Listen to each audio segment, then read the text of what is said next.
what similarities are there between manifest destiny and current assassination culture? All right, moral justification of violence. Here's the first one.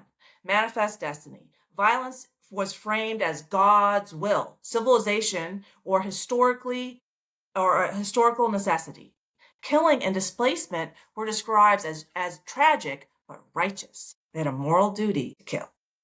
Assassination culture today. Violence is often framed as morally deserved. They had it coming. They were evil. Oh, the tree niggers, right? The savages. Killing is justified as serving justice, safety, or progress. Progress. Like, people that put themselves in the way of ICE and say that, they're standing up to ICE, which is illegal, and then they get killed.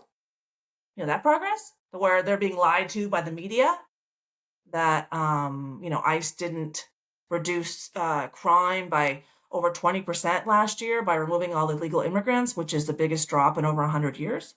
That didn't happen, right? Violence becomes acceptable when it is wrapped in a moral story.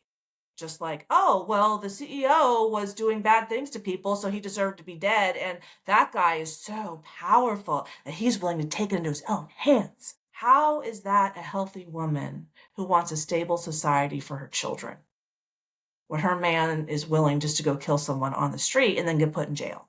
How can that be a healthy father and raise healthy kids? Dehumanization of the target, which is exactly what you saw in the whatever video.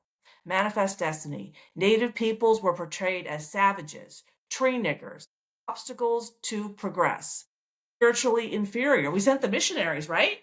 Missionaries just helping a motherfucker out, telling them what's up, showing them that the cross is the only ladder to heaven. As fucking if.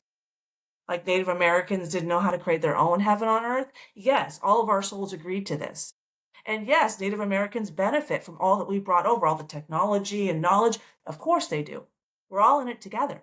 I'm not saying we're right, we're bad, and they're perfect. No, we all had room to grow. What happened when they came into contact with money and convenience? Similar challenges, okay? So, assassination culture. Targets are portrayed as monsters, irredeemable villains, deserving of death, right? Less than human.